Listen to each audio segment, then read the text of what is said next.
is to focus on one of these techniques, and that's more or less what we're going to do the rest of the days. We are going to work mainly with master equations. So we are going to introduce a master equation, discuss it in more detail, what does it mean, how can we treat it, and so on and so forth, okay? And we are going to do that through examples. And the examples that we are going to use in each of the lectures are going to be increasingly complicated.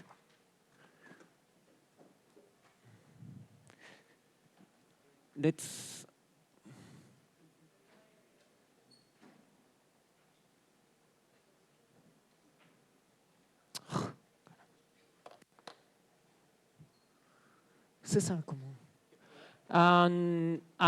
you will see that the examples will get the examples will get increasingly complicated as we go into the lecture. And basically, what we are going to do is to understand how more complicated processes are going to limit what can we do and develop new techniques to do that. So today we are going to be studying a process in which I'm going to have, let's say, for example, two levels or two states. Imagine that we have now our random walk yesterday. Instead of being moving in a lattice, it's always quiet, doesn't move, but it has some internal state that can go from one value to the other. So it's a classical two-level systems, for example, but if you want to think it more broadly, you can think, for example, that this is going to be a person that goes from being healthy to being sick, or it's someone that is able to speak two languages, that goes from speaking Spanish to speaking Portuguese, or from speaking A to speaking B. What we are going to have in general is two states, let's call them X and Y, and we're going to have transition rates from X to Y. We're going to call them omega 1, 2, and from Y to X, omega 2, 1. So this is going to be our very, very simple example for today. The first exercise that you have assigned in the list is going to be to write a master equation that describes the probability that my particle is in state 1 as a function of time, the probability that my particle is in state 2, you're going to be that if you know one, you know the other. Solve those equations and get those probabilities. That's one of the examples that you are going to have to work with in the afternoon. What we are going to do today is to take a different approach, and instead of focusing on one single particle and trying to understand how the state of this particle probabilistically changes over time, we are going to consider that we have a number of particles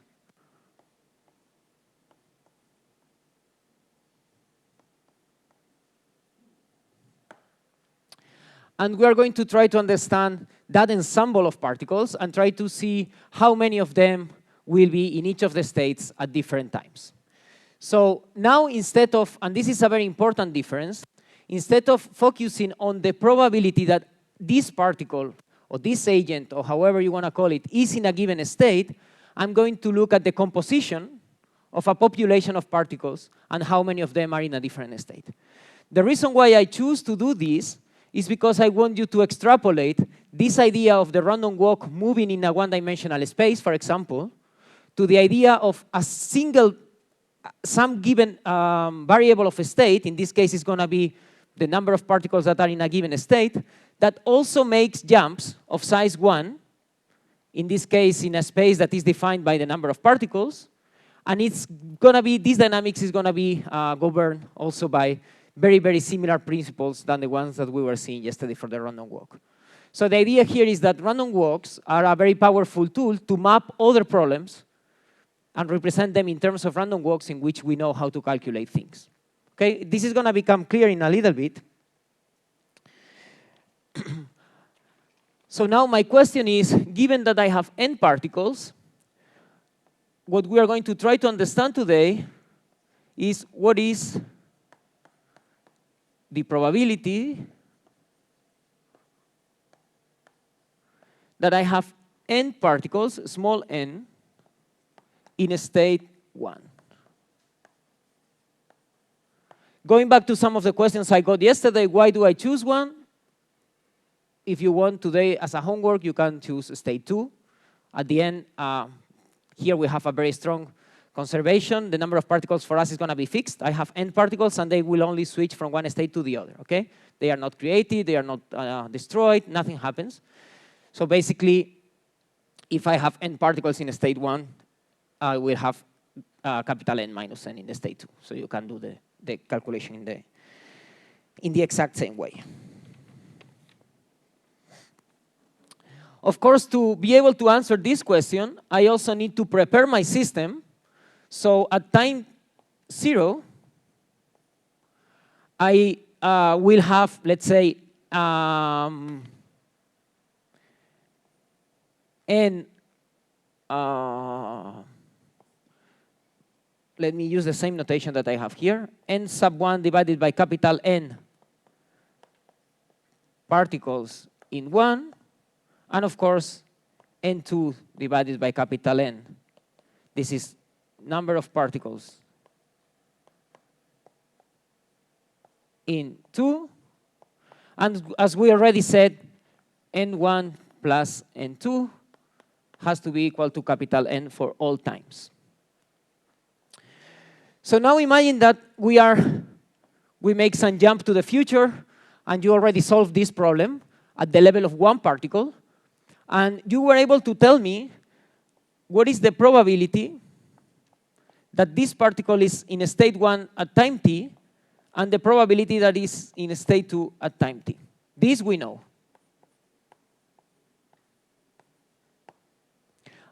And you can calculate this. You will do it today in the afternoon, and you can calculate these probabilities. So now the question that I have for you is, if these probabilities are known, what would be in principle the object that I am looking for? What would be the probability that I have n particles in state 1 at time t? Can we already get there just with information that we have, if I know this? How many of you are familiar with binomial distributions? Yesterday, some of you already told me about binomial distributions, Poisson processes. No? Okay, let's try to build some intuition. Imagine that I take myself to a time t, in which the composition of my ensemble of particles is known, or it's there, I can measure it, okay? At that time t, the probability that one of these particles, that of course are going to be independent to each other, I'm assuming independence between these particles, the probability that they are in state 1 is P1t, no? So basically, I'm going to have n number of particles, each of them with a probability P1t of being in state 1, right? So what I have, for those of you that are familiar with the terminology or read the notes that I asked you to read before the course, what I'm going to have is a sequence of capital N Bernoulli trials with a probability P1 of success. And what I'm going to ask is, what is the probability that I have exactly capital N successes within this capital N series of Bernoulli trials? This is what I am asking here in terms of names of distributions. What is the distribution that gives me the answer to that question? It's a binomial distribution where I have the total number of trials, the number of successes that I am asking for, P1t to the power of n, 1 minus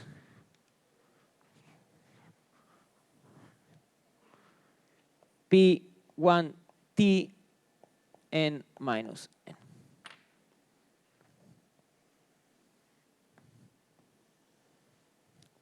And of course, I'm here making it explicit that the probability of failing in my Bernoulli trial is 1 minus P1, which is, of course, because of the conservation of the probability.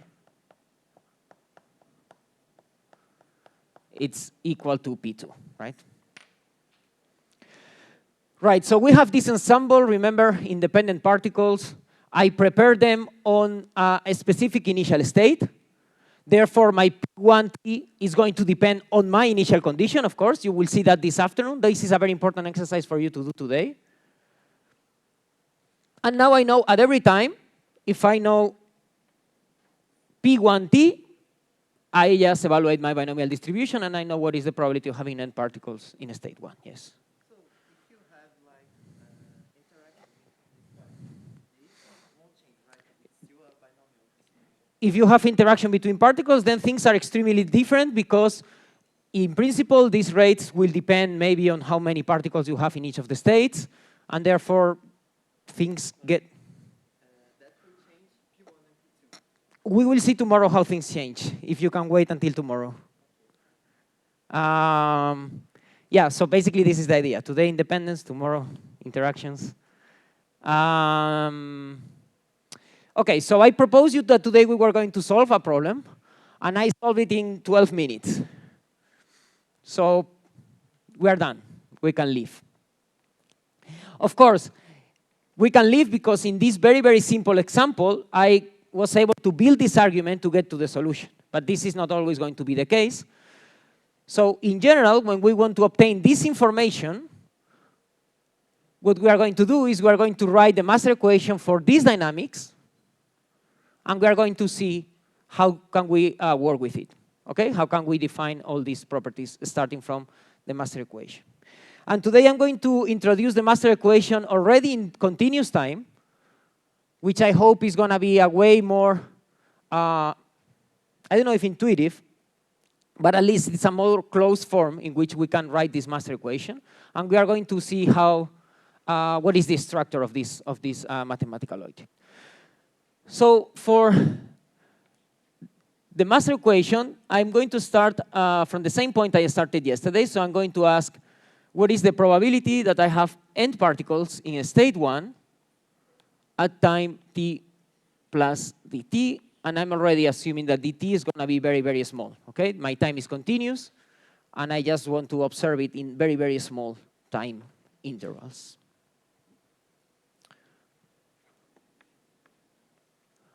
As I did yesterday, now all I need to do is, considering that I have a discrete state in my system, right? So the number of particles, let's use this blackboard to do sketches. So my state is going to be n number of particles in state 1.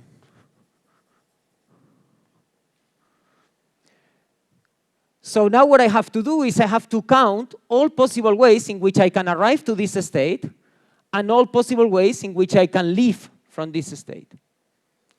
So what is the probability, sorry, all the possible ways in which I can arrive to this state, not leave.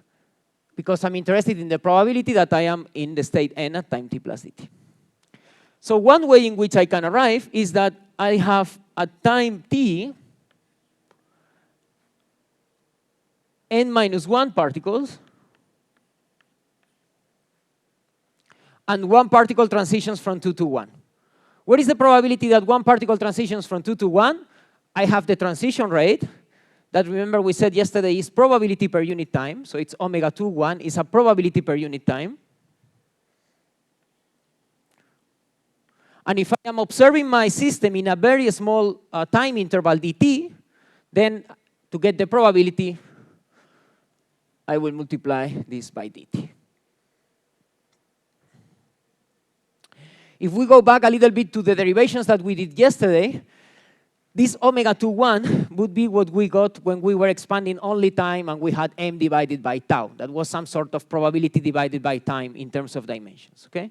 But now I'm already defining from the very beginning this process to be continuous in time, and I have waiting times, and I have transition rates, and I go to probabilities by assuming a very small observation time. Anyone wants to tell me what is the other way in which I can get, or another way in which I can get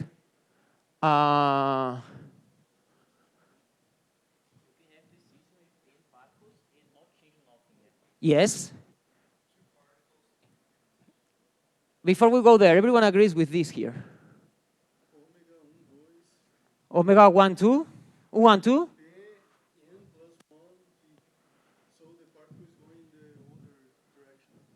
No, sorry. I'm saying, I told you that the probability that I arrive to state n from n minus 1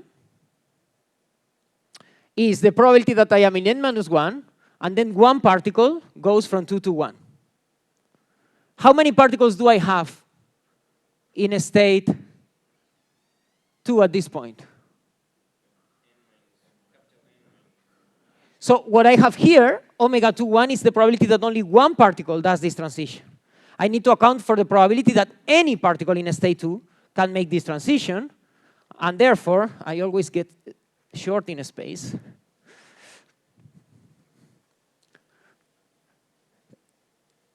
The probability that any particle in a state 2 will make this transition is omega 2, 1 times the number of particles in a state 2, which in this case is going to be capital N minus N minus 1, P N minus 1 T dt. Let me already arrange things so it's, there is a little bit of order. Following this argument, now what is the other way in which I can go to a configuration in which I have n particles in a state 1?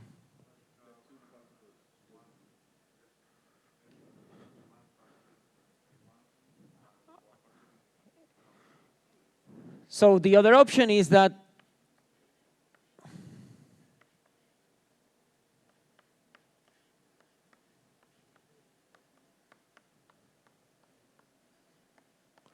I am in a state at n plus 1, and one particle jumps or transitions to the state 2, and therefore I have now n particles in state 1. And now I think, I don't know who told me that another option that I have is that I already have n, and I remain. This is related, this is related. Probability of, sorry? Probability of the particle not goes to 1 to 2 in 2 forms. Exactly. How can we calculate that probability? That probability is a little trickier than what we are doing.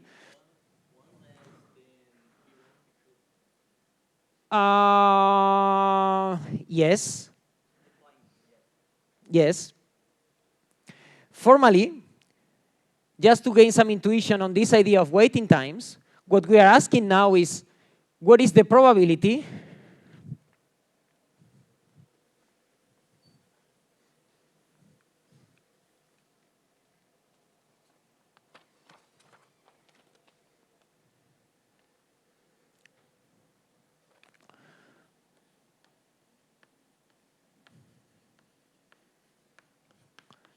that none of the particles jumps?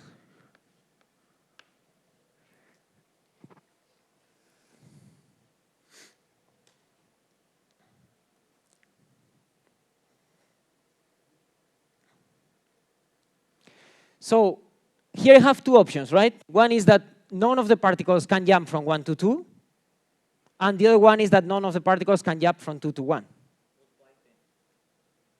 Multiplied by the number, yeah, assuming that I have n and capital N minus n. Yeah. So what is the probability, we said, what is the probability that one particle jumps, let's start from 1 to 2. That we said was omega 1, 2 dt, right? So what is the probability that this particle doesn't jump? 1 minus the probability that it jumps.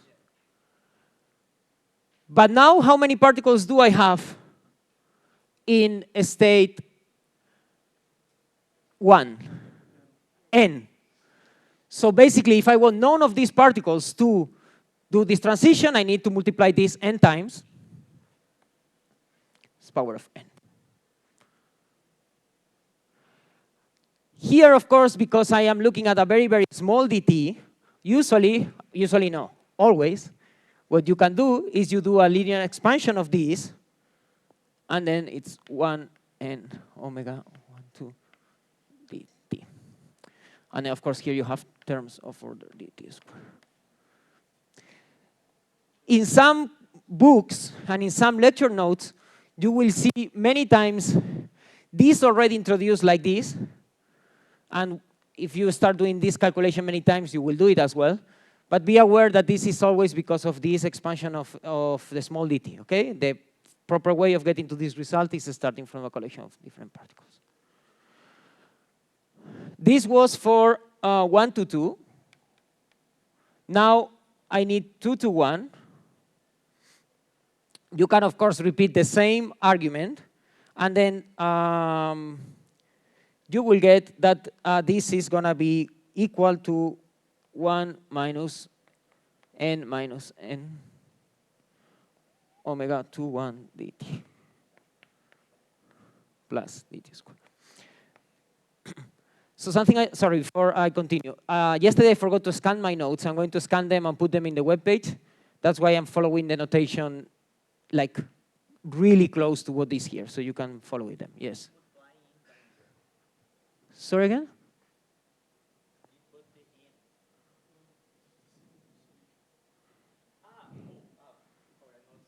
Sorry, this here you will have 1 minus omega 2 1 n2 or n minus n dt and the exponent, and then I already did expansion. Okay, so now then what I have is the probability that I have n particles in a state 1 at time plus dt. I have the two ways in which I go there, and then I need to sum the probability that the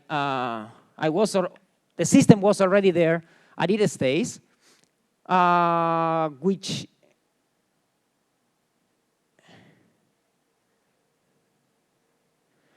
basically is 1 minus n omega 1 t dt minus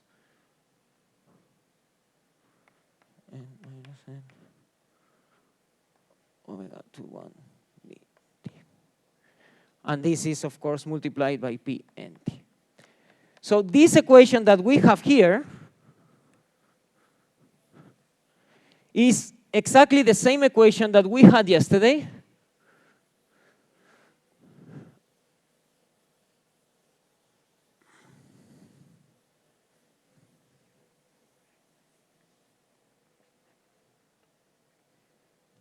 Just with a different organization in the terms.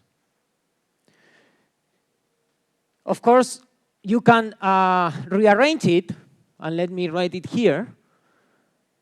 So basically, here we have this term that is multiplying 1. I'm going to take it to the left, and then I'm going to divide by dt, which is multiplying all the terms.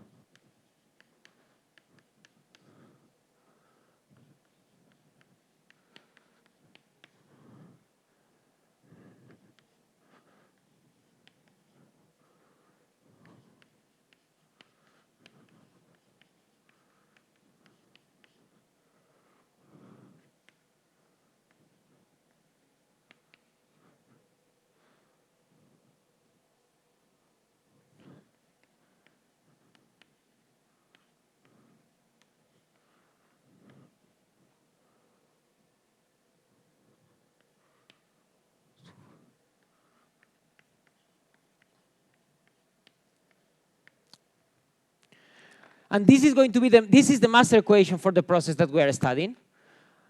And the master equation is nothing but a balance equation for the probability of finding my system at a given state, in this case, a discrete state that is going to be labeled by the number of particles in state 1.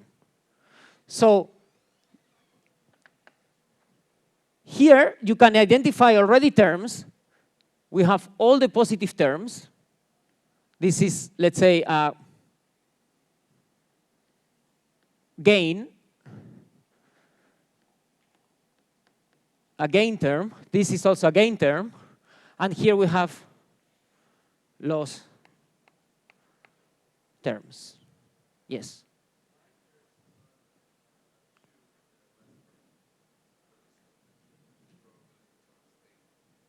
Wait.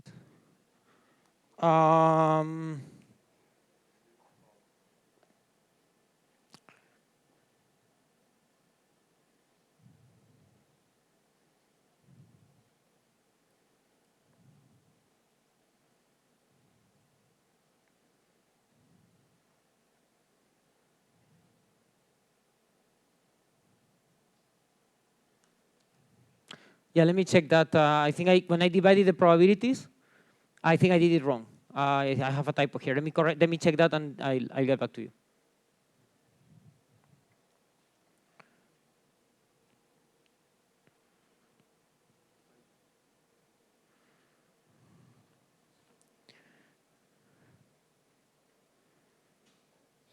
Yeah, I will correct that, and I would, because basically, when you do the exponent, when you do the exponent, when you calculate the power, you need to already account for 1, 2, and 2, 1. I'll correct that. I'll get back to you tomorrow morning, first thing in the lecture. I'll get that right. All right, so this is the master equation. In our case, it balances the arrival, let's say, of particles to state 1 and departure of particles from state 1. And now there are a series of things that we can do with this master equation. I'm not going to ask you the question I asked yesterday again, but of course the first thing that we can try to do is to solve it, which is what we're going to try to do today. You can do that in very limited ways.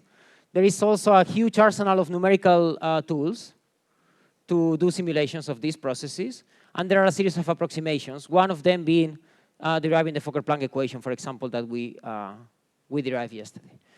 Before doing that, I want to introduce you the usual notation that you will see in many of these, in many books when you write, when you work with master equations, that will help writing these equations in a very compact way, basically. So usually when you have these discrete systems, you will see in many textbooks that we introduce a step operator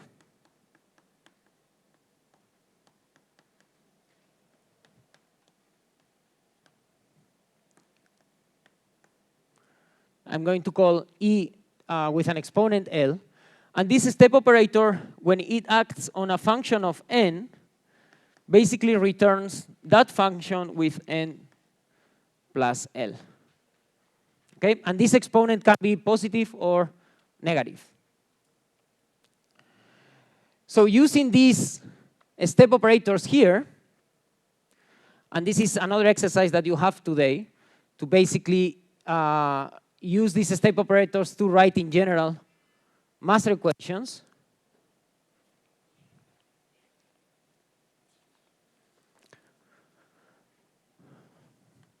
This is something I'm defining. You can already see, and the power of these step operators is basically because I have a lot of terms. In this case, for example, the transition of one particle from state 2 to 1, and the departure of one part, the corresponding loss term here, they have basically the same structure, and the only difference is that they are shifted in one index. So basically, using these step operators, you can write the master equation in a very compact way that for the case of our system,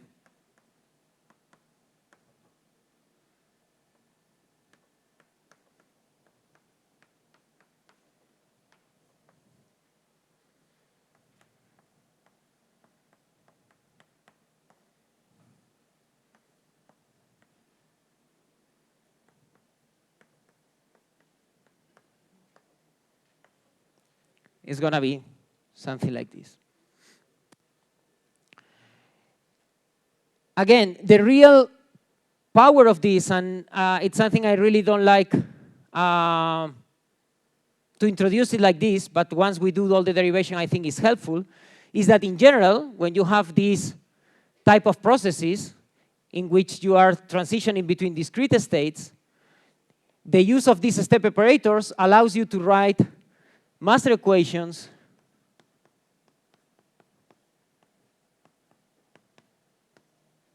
as the sum between all the possible states, and then you have the step operator with -1, some transition rate from state n to n minus L, times the probability of being in state empty.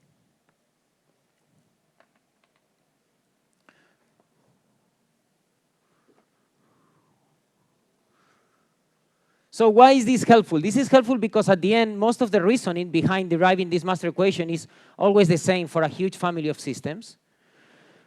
And with this structure that in some books you will just see introduced as a recipe to write a master equation given a set of reactions like the ones that we wrote in the beginning, the only thing that you need to obtain is this capital omega here. This capital omega here, and this capital omega here are these transition rates from between all the possible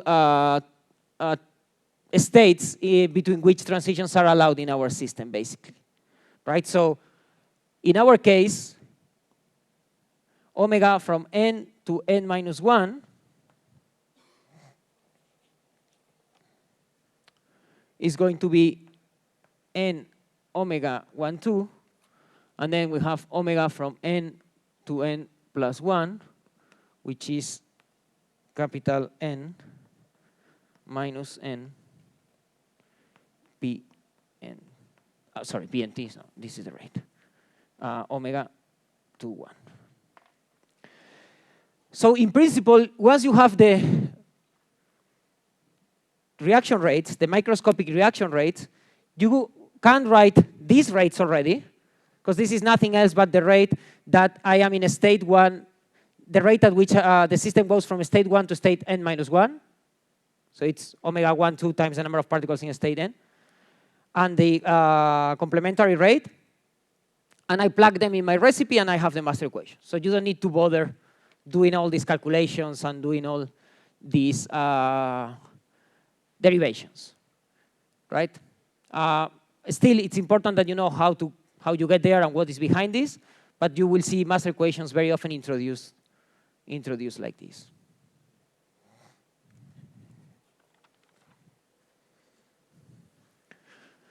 So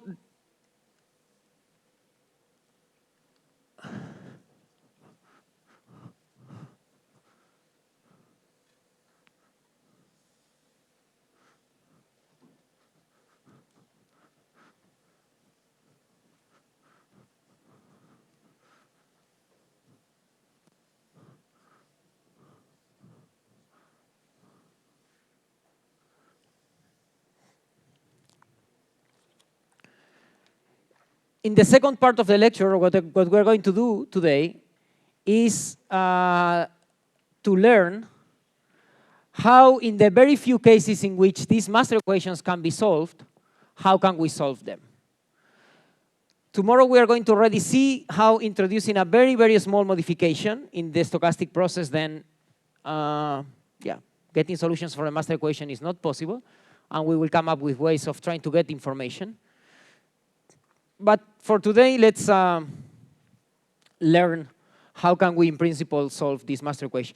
Remember that if we solve this master equation and we obtain P and T, we have all the information about the stochastic process. We have full solution if we are able to solve this distribution at all the times. The most common way in which we can try to solve this master equation is defining a generating function of the probability distribution function. How many of you have seen before generating functions? So know what a generating function is? Okay. So what I'm going to define is a generating function GST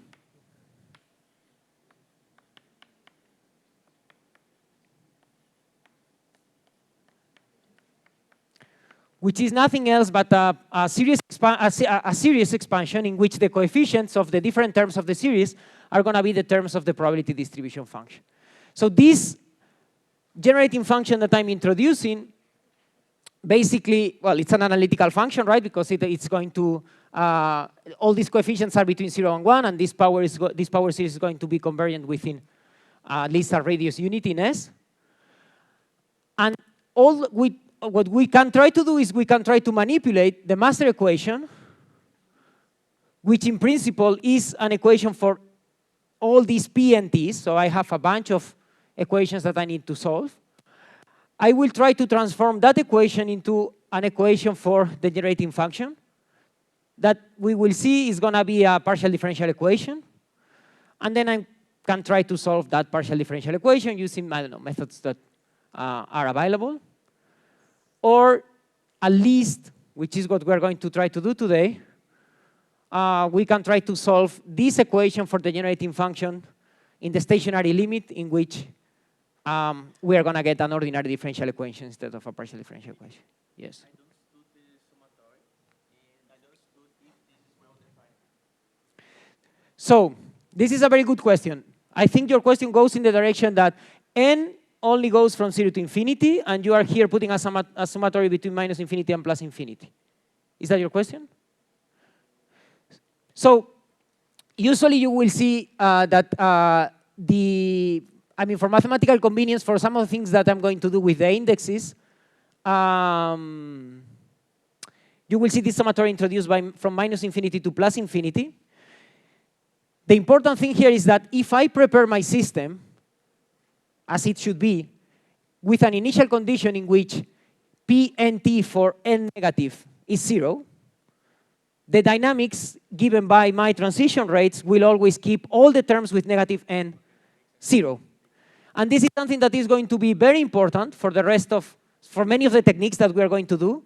We are going to use the fact that many of the terms in this summatory are going to be 0, and I can play around with the indices a little bit. But this is an extremely important question, and it's very good that you did it, because I was forgetting to clarify that. You see it already here, that many transition rates, when n is equal to 0, they are 0, and therefore there is no way I go to negative sides. Okay? And I have one additional condition on this generating function, which is that when G is equal to 1, T is equal to what?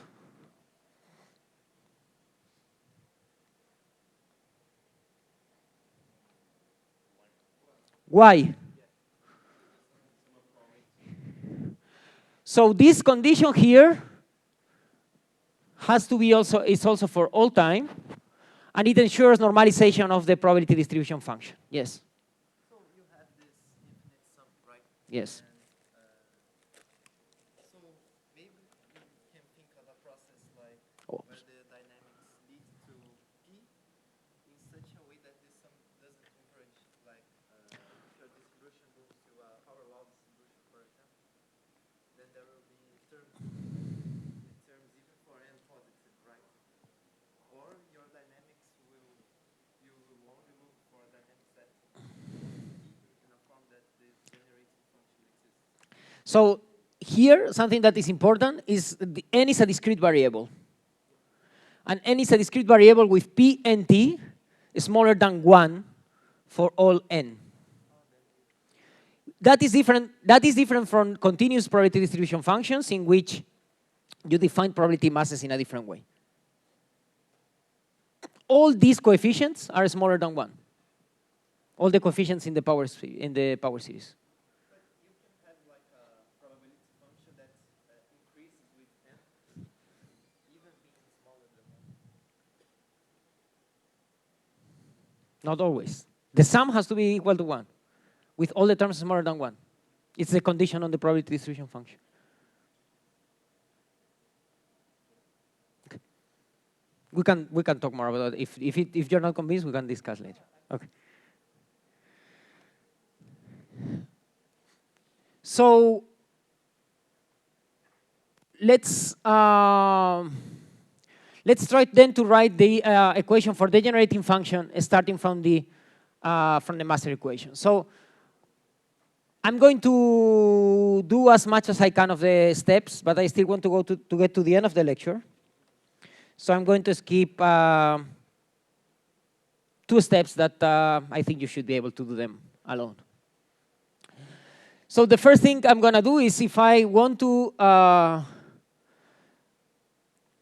go to an equation for the generating function, I'm going to multiply my master equation. And here let's put also the limits.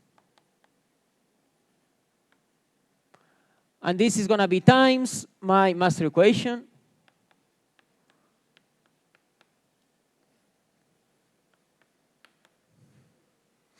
And let me write it like this, because it's going to be more clear, I think. So it's going to be E minus 1, minus 1. This is related to the creation. So it's capital N minus N omega to 1 PNT plus E plus minus 1 N omega 1 to P N T.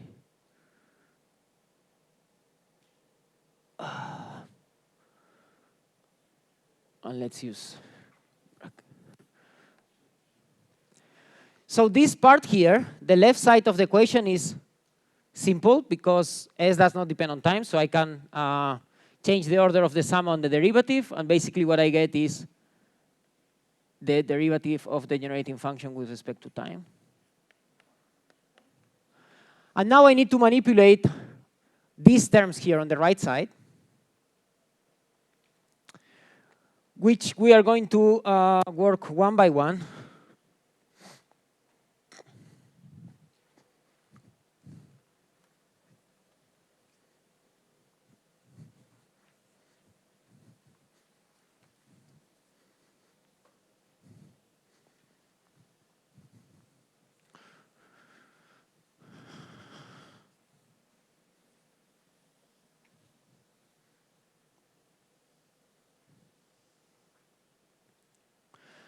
So from multiplying this summatory here by each of these terms, we will basically get a term that in general is going to be the sum plus infinity Sn, and now let's write things like this. In general K, and I'm going to call all these things here f of n. So this is general. The structure of this term applies to both, right? The only thing is that K and Fn are different. And this is basically going to be the sum Sn. If I apply the step operator, I have Fn plus K minus the sum and minus 1, and then this is Sn Fn.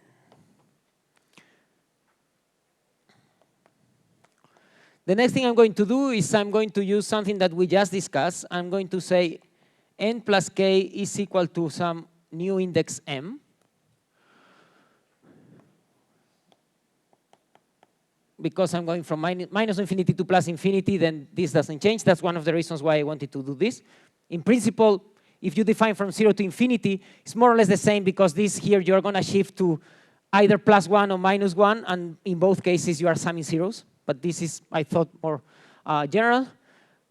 And then if n plus k is m, n is m minus k.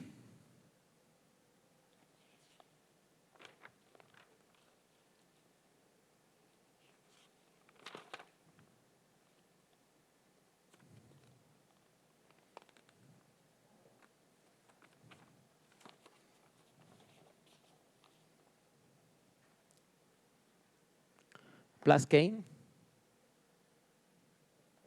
Sorry.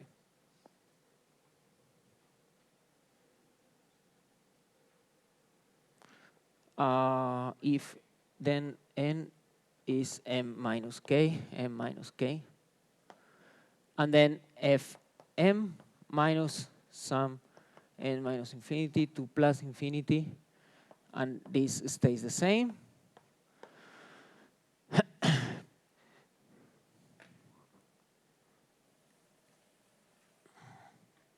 So here I did m equal to n plus k. So now I can take s minus k out of the sum. Minus infinity to plus infinity, Sm Fm minus sum in n S n f n. And now here m is just an index. I can call it m, n, or I can call it whatever I want. So what I get is that this is equal to s minus k minus 1 sum of Sn Fn.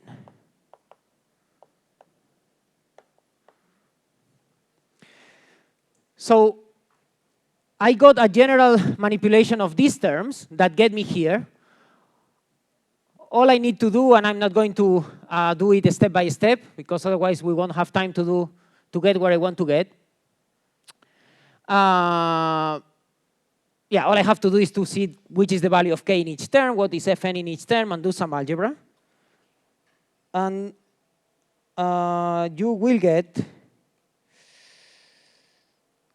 that, okay, let me see, how can we do this in a way that is ordered?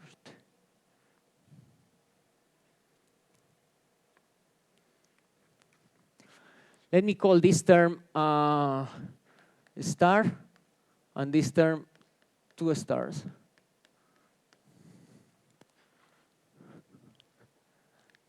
So from the term star,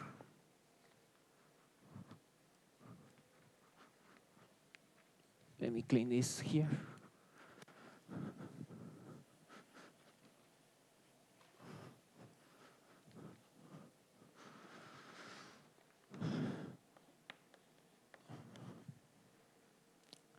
You will obtain S minus 1 capital N omega 2 1 GST. This comes from the fact that here I have a term without N. Minus omega 2 1 sum over N Sn times N P N T. And here all the sums are from minus infinity to plus infinity. From 2 stars, we'll get omega 1 2 S minus 1 minus 1 sum over from minus infinity to plus infinity Sn times N P N T. So the only thing that we have left is that this N here is bothering us in both terms, because otherwise I would be able to identify this with a generating function. So the second manipulation that we need to do is to realize that Sn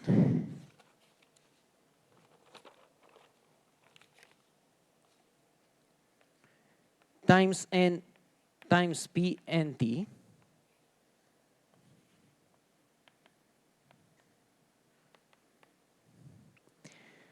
I can write this as the sum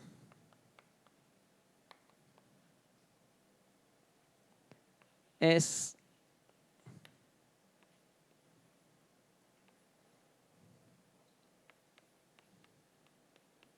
P and T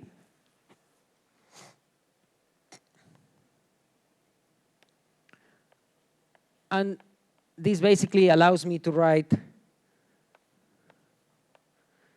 this term in a way that I can identify with the generating function.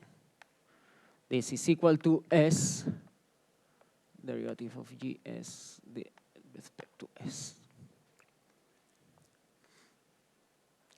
Because this term here is repeated here and here, basically you do the substitutions and then you will get to the equation for the generating function,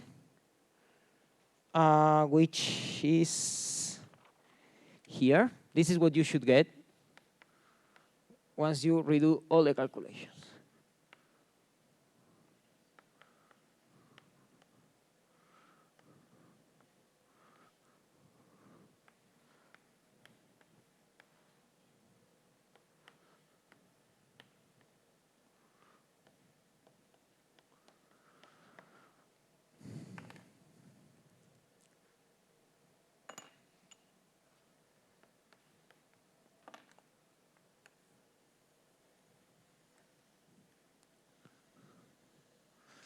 So remember, if we are able to solve this equation here and obtain GST, and we expand this GST, this generating function, in power series of S, the coefficients from this expansion are going to give me P and T.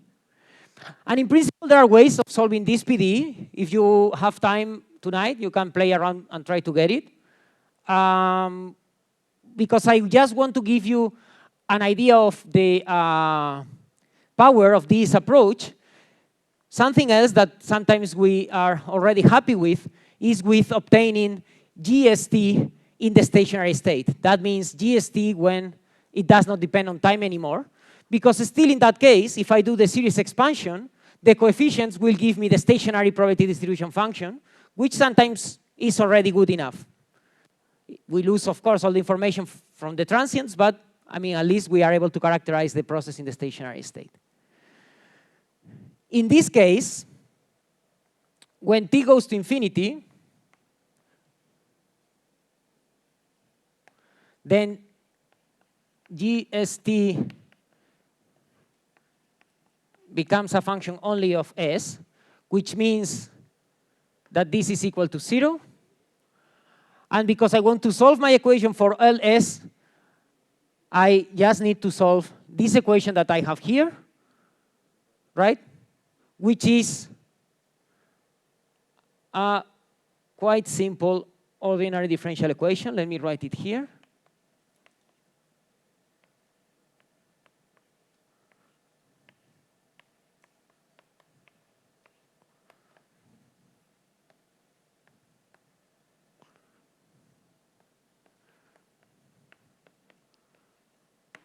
Is there anyone that doesn't know how to solve this differential equation? No, no? Okay.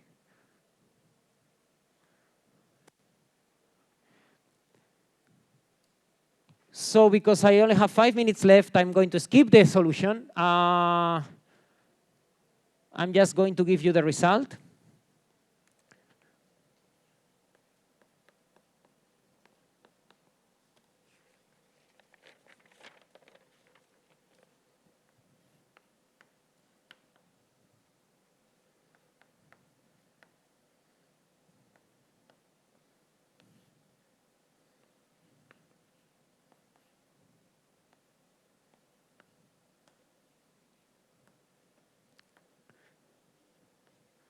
And this would be the generating function in the stationary state. And I have a question for you. How do I get the integration constant? Because once I have my G of 1 equal 1, I have to impose normalization. That will allow me to get the integration constant of my differential equation. Okay? So at least in the stationary state, I know the structure of this function. If I'm able to expand this in power series of S, what should I get? Pn, and yes, in the stationary state. So how should that look like?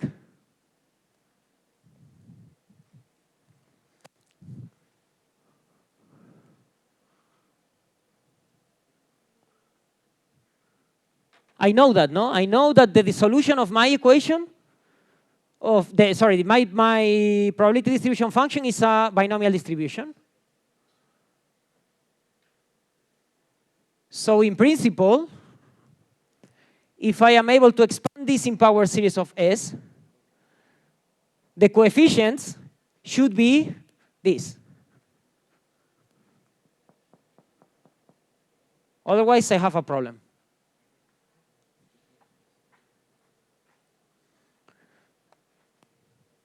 So let's do that.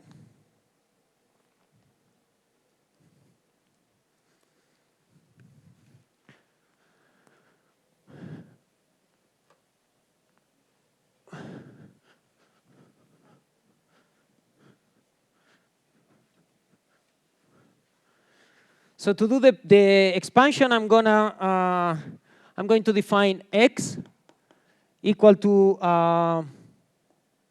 omega 2 1 s divided by omega 1 2.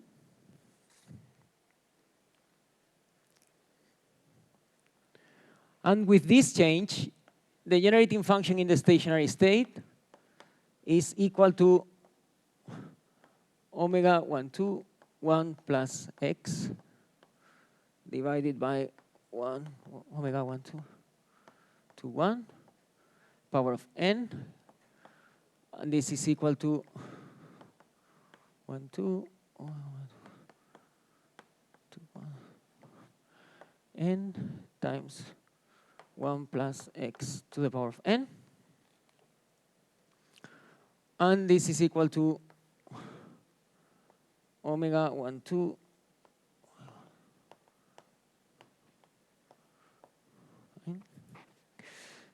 sum to infinity n x n. And now if I replace x by the value,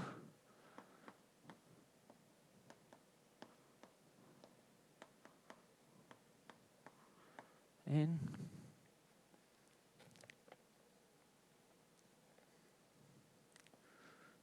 sum to infinity n, and here I have omega 2, 1 s divided by omega 1, 2 n.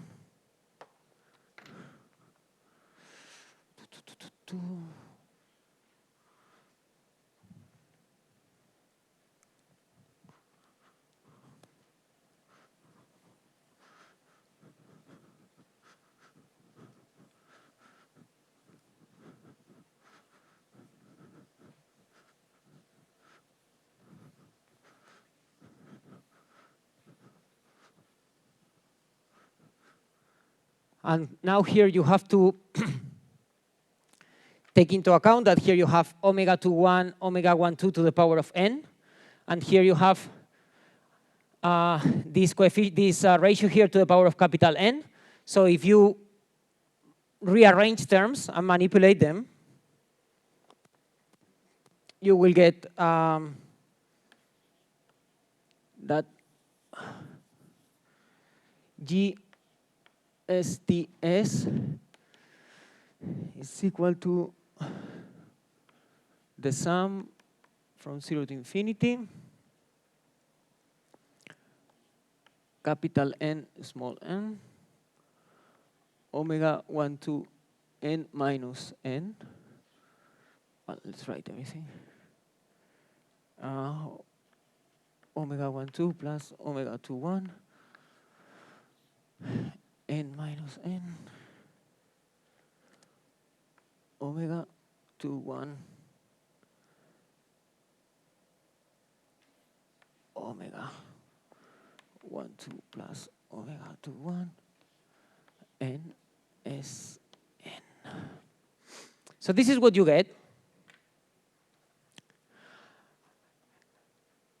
It's not very hard to see that this is equal, so if this is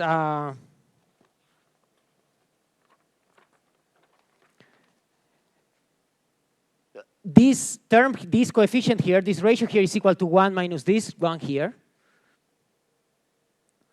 right? So if I define this as P1, this is 1 minus P1. Of course, now the probabilities don't depend on time as they were here because I'm looking at the stationary state. But these are basically the coefficients of my series expansion on S. So they should recover P and T, or Pn in this case, in the stationary state. And they are nothing else but coefficients of a binomial distribution as it should be here. So what is the homework that I would like you to ask to do? The first thing I would like to ask you to do, in case you need to do it, because this is solving a kind of simple ordinary differential equation, so probably you maybe have other things that you would like to focus on, but you could solve it here. You could go slowly through this expansion here. What is really important that I want you to do is to solve exercise 4. So you would obtain P1t and P2t, take the limit in which t goes to infinity, and you will see that the result that you obtain at the level of the particle is actually the one that enters here. And this is kind of intuitive. Basically, what you are saying is that the probability that the particle is in a state 1 depends on on the relative importance, let's say, of the transition rate with respect to the total transition rate, right? Which is what we should be expecting because we have a linear problem. So basically, the particle is more likely to be in one state or the other depending on the ratio between the transition rates, or the difference between the transition rates. What is another interesting exercise that you can do if you want to convince yourself? You can set one of these rates to be equal to 0.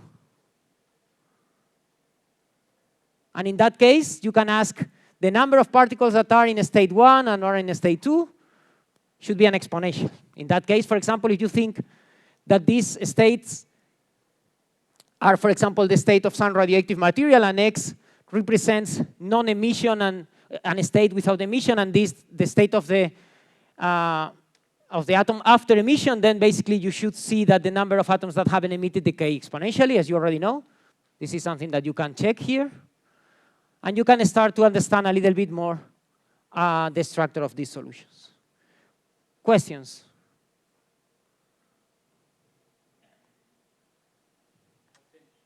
Yes. Yes.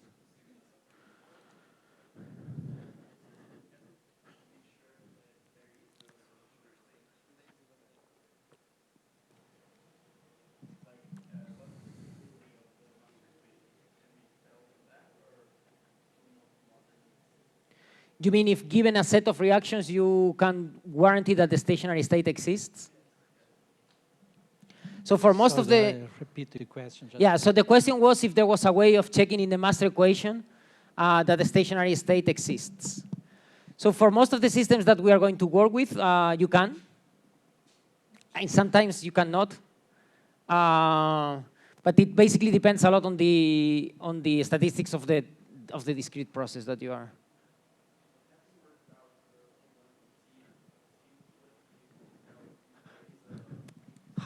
Having, sorry?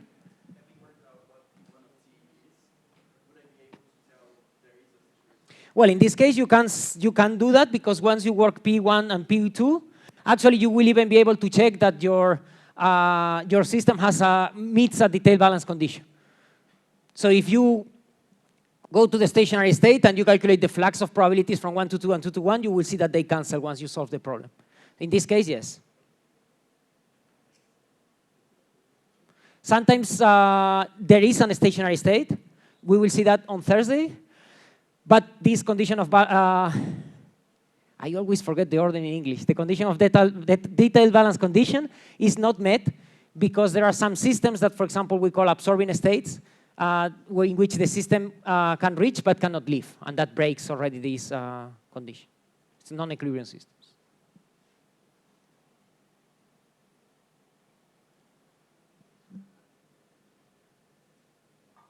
More questions? More questions.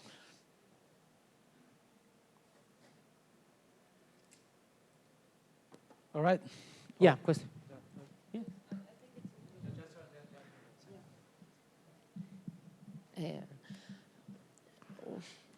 It doesn't seem obvious to me why omega 1, 2 and omega 2, 1 don't follow any kind of relationship between one another. They don't, right? No. Like they can be whatever. Yes. Well, they have to be positive. Yeah. Yeah. I don't know if why is like a valid question, but I all questions are valid. This is a very important question, actually. So the question here is why omega 1, 2 and omega 2, 1 can be any arbitrary positive numbers.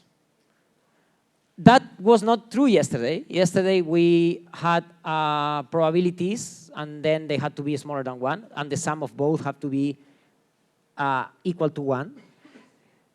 The difference here is that omega 1, 2 and omega 2, 1, they are rates. So they are probabilities per unit time.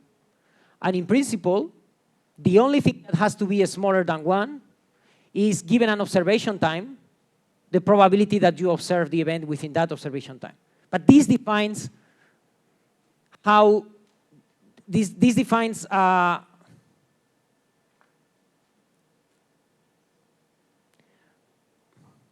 I don't know if this is going to help you or confuse you, but if it confuses you, tell me and we can. This defines a hazard rate. This defines a risk rate of this event happening. It's not that the event will happen with a probability omega 1, 2, or no.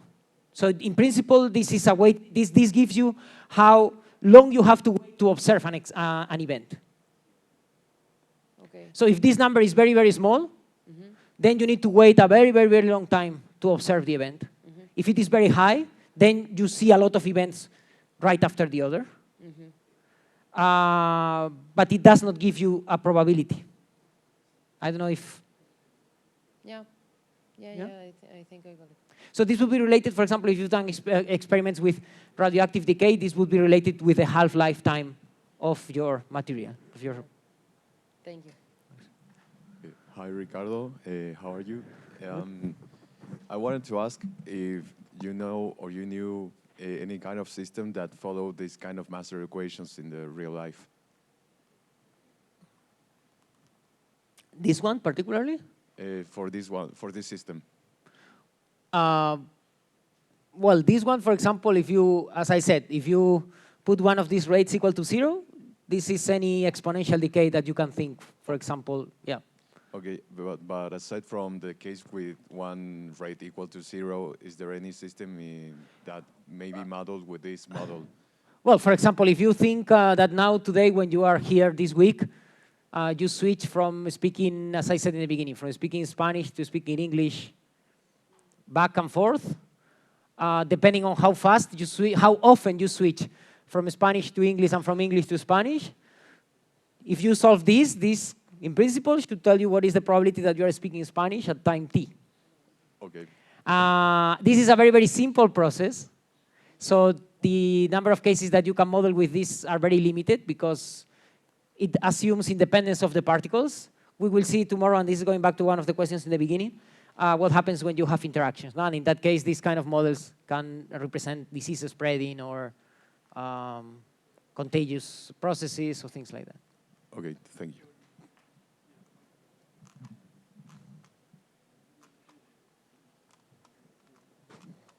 You are always almost making a question. Yes. It's like the problem of can I think this as the problem of two urns? I think this is the word, two boxes. One with blue balls and another with red balls. Yeah. And this is a classical problem in probability, right? Yeah. You can think state 1 and state 2 to be box on the right and box on the left, and particles going from one box to the other, and that's where you have a detailed balance condition in the fluxes of particles going from red to blue and blue to red, given by the ratio between the transition rates. Yes. It's a good model for C. For what? C. X can be people C, and Y can be people not C. So the question here is if this is a question for a good model for sick and healthy people. It is, provided that you assume that people get sick spontaneously. If you need contact between people to get sick, then nothing of this works, and that's what we're going to see tomorrow. Okay. So the only reason why I was able to solve this problem is because the master equation that we got here is how? How is the master equation in the omegas here? Well, that's a very vague question. You can tell me it's beautiful, it's ugly, it's easy. It's linear. So it's beautiful. Or not. Some people will argue it. The only reason why I was able to solve this is because it is linear. What we'll see tomorrow is that sometimes when we cannot get full information about the entire distribution, what we will try to do is to get information about the moments of the distribution. What are the moments of the distribution? What is the first moment of a distribution? The mean is the first moment of the distribution. We can get information about the second moment that is related to the standard deviation, to the variance, and so on and so forth. And that sometimes is how far we can go. So what we are going to do tomorrow is to get that information from this equation, assuming that we cannot go to the whole picture, and then we'll see we'll move forward from there. But if this is non-linear, then forget about solving this exactly. This equation, you can solve it for all t. I went to the stationary state because I didn't want to solve this PD. You already saw that even the ODE didn't have time. But if you are bored, try it. It's nice. If you know the method of the characteristics, I mean, you can do it. 30 minutes. More questions? Is there any meaning for the letter S? I know it's just a mathematical tool for defining the generation function, but like, is there any meaning for what? Any meaning for the letter S? Like, it's a mathematical, you know, like artifact, but so, does it mean anything? Well, I want to define a function, in this case, an analytical function, that has within one function all the information of the probability distribution function. So S, I mean, I could have used any other symbol, but S is basically the variable in which I will do the power series. What I want to know is the coefficients of the power series. But you can define you can assign any value for X, for S. Like in that specific case, you said that S would be something proportional to X. But is there any value that's like more useful, or it's just like a mathematical? So there are two things. I think there are two things. Maybe I didn't explain myself well. S is in principle is a variable. Here, what I did was just some rescaling, so I was able to write the generating function in terms of the binomial of a binomial expansion. So it's different. I mean, well, it's not different in the sense that I'm rescaling the variable. So you are right. I could have from the very beginning, if I know, I can define omega 1 and omega 2. But yeah, it's a variable to do the expansion.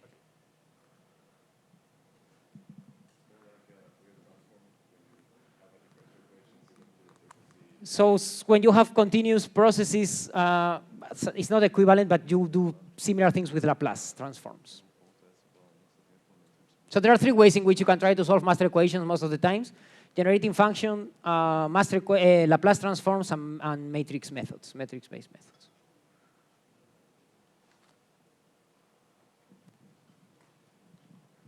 More questions? Yes.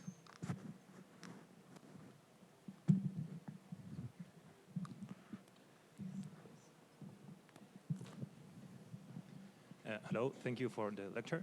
I just wanted to know if this generating function is related to the moment generating function, and if you could calculate the moment of the probability distribution by taking derivatives of that first expression. That's a great question. That's exercise number 5, I think. Yes, you can. That's something I skipped when I introduced the generating function, so thank you. From the derivatives of the generating function, you can obtain them all the moments of the probability distribution function.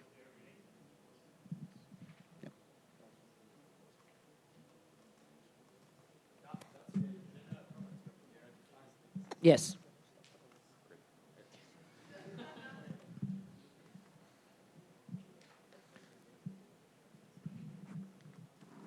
Okay, then. We have to. So now you can do problems 4, 5, and 6 today, okay? 4, 5, and 6, and all of them have the star. All of them are equally important, okay? Thank you.